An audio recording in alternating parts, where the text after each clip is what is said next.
Good leadership, recommended ethical practices. Edit article. Today's leaders of public safety organizations are faced with promoting the dual standards of good leadership and ensuring and promoting ethical standards. Every public safety organization suffers when a member of the organization is found guilty of unethical behavior. Zudima and Duff, 2009. According to Zagarmi, Blanchard, O'Connor, and Edinburgh, 2005, leadership is the difference between job satisfaction and productivity. Leaders must make a decision to lead and then follow through with that decision. Leaders are sometimes chosen without having the proper background to lead. Leaders lead while managers manage. Leaders know that the proverbial buck stops at their desk. Govindurjulu and Daly, 2004.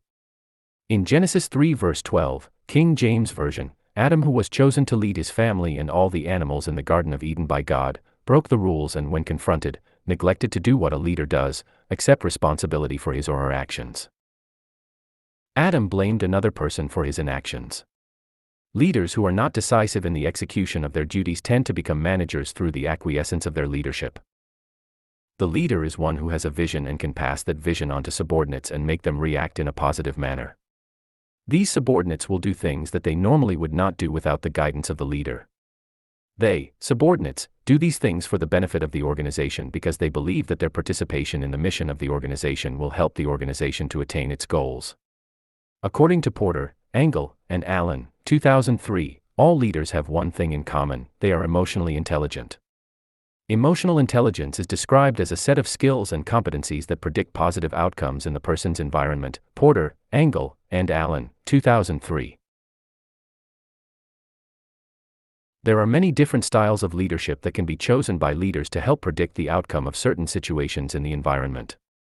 Each leader has his or her own individual style that has worked for them. However, they must be flexible in their pursuit for change and implementation of practices to deter unethical behavior among employees. Leaders take risks to go where no one has gone before in finding new frontiers. To lead, one must be willing to embark on new journeys and find out what is over the horizon. It takes more than an analytic or decisive mind to lead, one must also have emotional intelligence to lead. Emotional intelligence is a standard of good leadership. Without this attribute, even the smartest men will not make a good leader. The good leader, or the great leader, must be able to lead by example. To know oneself is the first step towards understanding the standards of becoming a leader, and understanding the weakness of others. Porter, Engel, and Allen, 2003. The ability to lead includes the ability to make correct decisions in a timely manner without all the required information present. By knowing their own strengths and weaknesses, leaders are able to make good decisions in a timely manner using their intuition. Cartwright, 2004. Standards of good leadership. The standards of good leaders according to Pollack, 2010, are based on those established by the American Society for Public Administrators. It is crucial in any organization that those in positions of authority understand their own strengths and weaknesses. The leaders of an organization must know and understand the strengths and weakness of their personnel. This knowledge of self and another can be aligned with the standards that include responsibility and accountability. These standards relate to the lead by example principle. An organization is only as effective as the people who support and practice the philosophy of the organization. In the Caribbean, there is a saying that, monkey see, monkey do. This local vernacular translates into everyday language that means that employees will often emulate what they see other employees or management do. Therefore, if management is to expect followers to follow an organization's code of ethics, management must also abide by the same rules. Sorile, 2007. Management or leadership cannot expect employees or subordinates to follow the rules when leadership refuses to comply with the directive of the organization. The days of doing what management says, and not doing what management does, are fast disappearing. Management must set the pace for the staff to follow. According to Sorile, 2007, logical reasoning must be the basis on which an organization's rules, policies, and decisions are based. The leaders of the organization must be committed to the goals of the organization and must be beacons of light within such organizations. Along with establishing good policies that are in the best interest of the organization, consideration must also be given to actions to be taken if the policies were found to be in conflict with the desired goals of the agency. Choosing great leaders. Great leaders are also required to look at the projected paradigm and the potential for conflict in the organization, based on the rules implemented. A great leader plans ahead and looks at various methods that can be used to resolve these conflicts. Pollock, 2010. Good leaders must relay to their subordinates that a stress-free environment might be better suited if employees separate their professional life from their personal life. The manner of choosing leaders can sometimes cause a leader to fail because there is a lack of know-how where the leader does not know how to do the job. This failure is most commonly due to a lack of leadership training. There is also the added obstacle of a chosen but not qualified leader assuming the role of leadership with no real commitment to do the job or to accomplish any of the goals set forth by the administration making the appointment. Zagarmi, Blanchard, O'Connor, and Edinburgh, 2005. The question yet remains, what is a leader? According to Kuzes and Posner, 2007, there are 5 practices that leaders employ in standing above their peers and exemplifying leadership. These practices are modeling the way, inspiring employees to share the vision, challenge the process of how things are done, enabling others to act, and encouraging the heart of employees. A good or great leader must have the attributes that will effectively lead the organization. Lead by example. At a Taekwondo dojo in Houston, Texas, there is a large visible sign as you enter the main atrium. The sign is mounted on the west wall above the dojo mat. The mat is where the different self-defense techniques are taught to the students. The sign is meant as an inspiration for the instructors. The sign is meant to inspire the instructors to motivate the students. The sign simply states, lead by example. Although this sign might be viewed by some as being simple, it is the creed of the dojo. Instructors are reminded that in order to continuously motivate the students of the dojo they must display leadership attitudes that will create a desire within their students to learn and become as good as or even better than the instructor. Instructors must model the way in which they hope the student will follow. Leaders must understand their role in the organization and in that role they must be able to transmit the vision of the organization to their subordinates. Kuzes and Posner, 2007. Leaders must be able to overcome the challenges presented by peers and subordinates as it relates to implementing change. People in organizations are sometimes reluctant to accept change. These persons present obstacles that will hinder the process of change unless the leader is able to share their vision of the organization with these persons and get them to buy into the vision of change. The challenges must be overcome. A good leader empowers the subordinate with certain rights and privileges to perform tasks that will benefit the organization. The subordinates must see the vision and the importance of their role in the process of organizational change. An even better leader is one who empowers the subordinate then recognizes the subordinate for a job well done. According to Kuzes and Posner, 2007, leadership is a relationship that must be nurtured to produce constant productivity among the troops. Displaying high morals and ethical standard as a leader. A leader must display high morals and ethical standards that will permeate the organization under the leader's command. While morals relate to the belief of the individual's choice of right and wrong, ethics, on the other hand, is the decision to follow those beliefs in doing what the individual knows is right. Kuzes and Posner, 2007. A true leader is one who is able, ethical, ready, trained, willing to lead and is always ready to do the right thing. The true leader leads by example, and the subordinates are presented with that blueprint to follow, in making ethical decisions that will affect the reputation of the organization. Leadership can be found at any level of the organization, not just at the top. For this reason, it is important for leaders to keep an open mind when looking for future leaders. Employees at all levels of the organization are involved in some form of decision-making. When decisions are made that benefits the organization, those employees should be recognized. Those employees who are consistent with their ability to make the right decisions as they relate to the edification of the organization should be given consideration when decisions to choose leaders are being made. Preventing circumvention of rules to prevent unethical behavior. One of the main jobs of leadership is to determine ways to prevent employees from circumventing new rules implemented to prevent unethical practices. This can be done by developing methods that will not cause conflict between the rank and file and management, in the implementation of, or attempting to implement new rules to curb unethical employee behavior. The plan is also to develop ways to prevent the rank and file from circumventing the actual or proposed rules and continuing the unethical behavior. According to Pollock, 2007, research has shown that when an agency finds that there is unethical behavior among its rank and file, there is a push to remove all unethical practices. However, much has been noted that the usual or expected response from employees to new rules from the organization on curtailing unethical behavior is an attempt to find ways to circumvent the rules and continuing the unethical practice. Sorrell, 1992. Institutional ethical practices through leadership. The objective of any organization should be to look at and discuss the accepted ethical practice and standards of good leaders, and to look at those ethical standards of good leadership that, when introduced, are less likely to cause conflict between supervisors and line personnel. Rawlings, 2005. The main focus of all organizations should be to control or remove all opportunities by personnel to engage in unethical behavior. Leaders must be able to present a vision to their subordinates. The leadership style must be one that is able to influence followers. Followers must be influenced to perform in a manner that they would not normally perform on their own. However, a leader must be flexible enough to change standards to overcome obstacles encountered during the moment. Some leadership styles evoke the best in subordinates. When a style is right, the subordinates knows it, and so does the leadership. Instituting the rules that will not cause conflict. In the implementation of new rules to combat unethical behavior by department personnel, the leader must choose a style of leadership for the presentation. It is imperative that the leader is flexible enough to adapt to the environment. A good leader must be prepared to combat the obstacles as they present themselves. Management should expect conflict between employees and supervisors when new rules to implement changes to deter unethical behaviors are enforced. In an effort to reduce the friction and the resistance to the change, management should explain the plan, and the reasons for the plan, to the employees.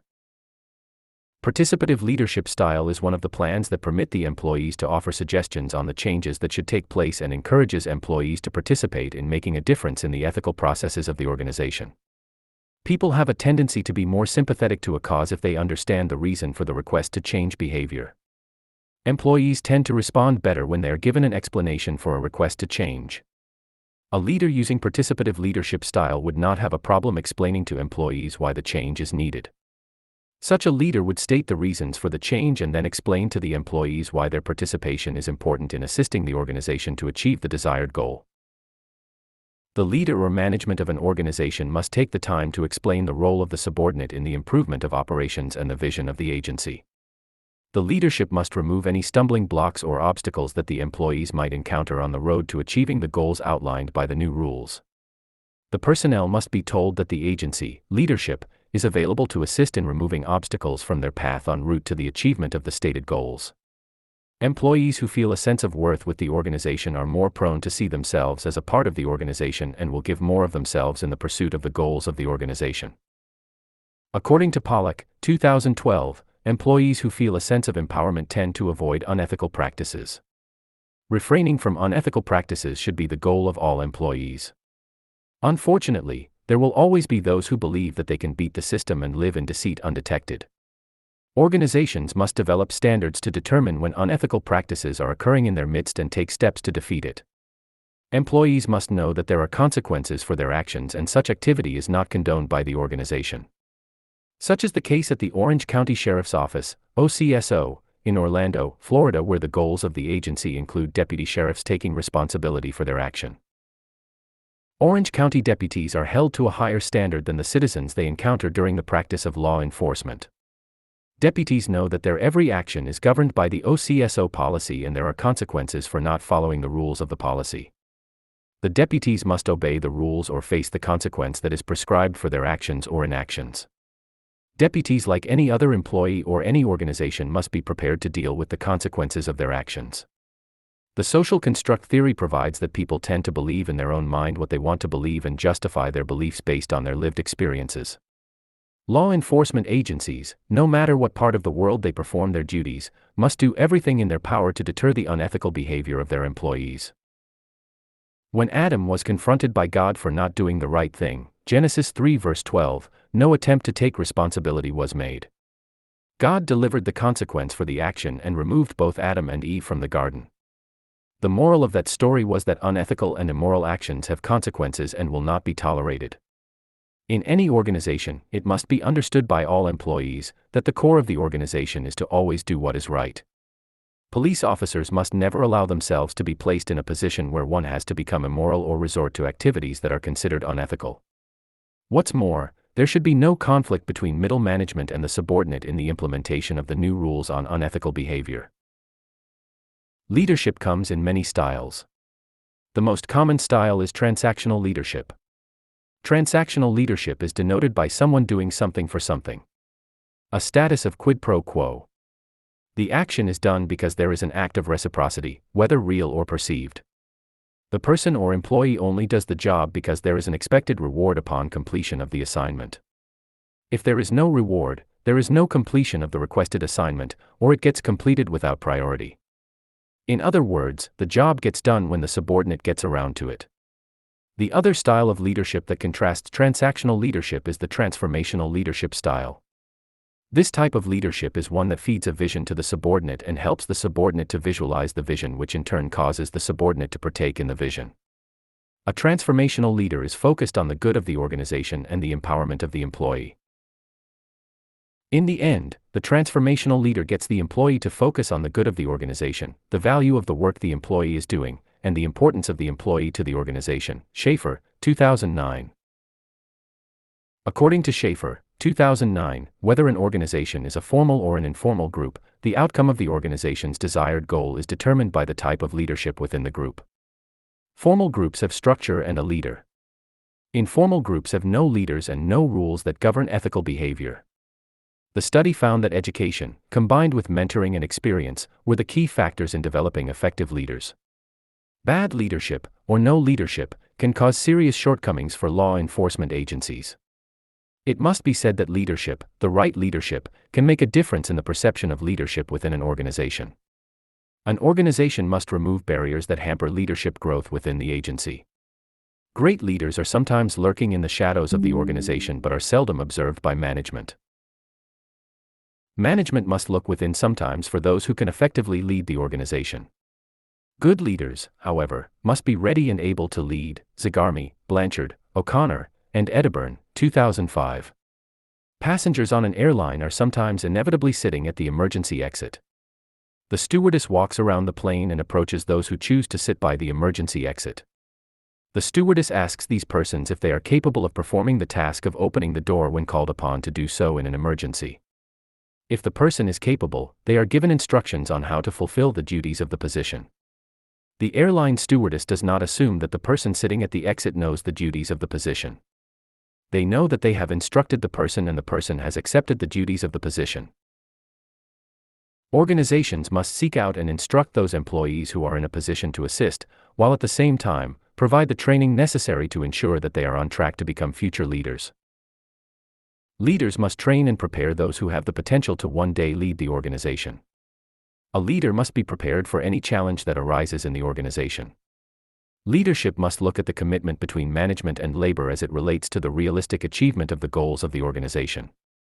Employees are more likely to be responsive to a plan for change if management can get them to buy into the importance of their role in the future of the organization. According to Pollack, 2010, an organization should focus on strengthening the policy that restricts or eliminates the opportunity for employees to engage in unethical practices.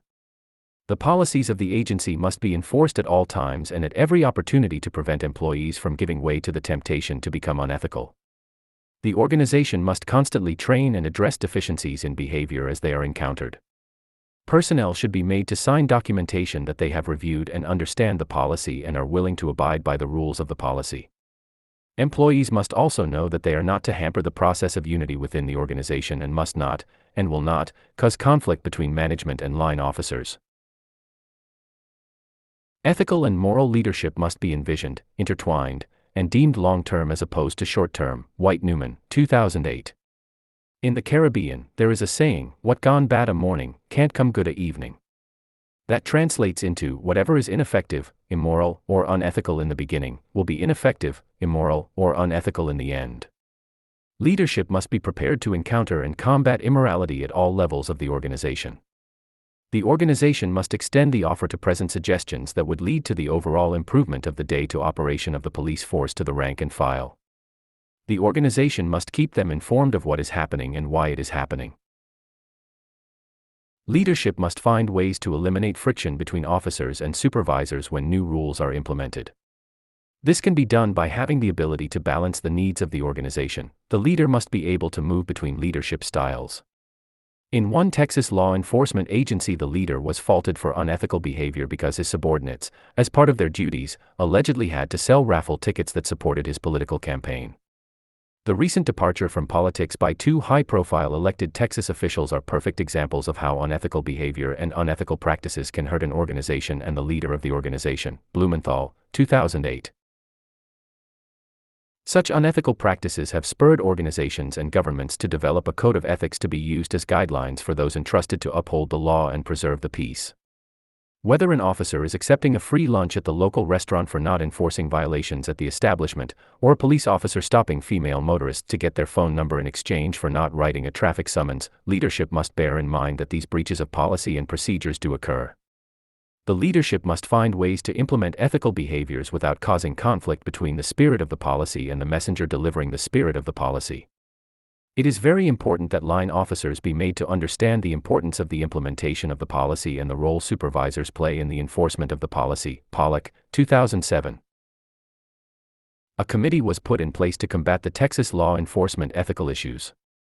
Kuzes and Posner, 2007, posit that there are 5 practices that leaders employ in standing above their peers in exemplifying leadership.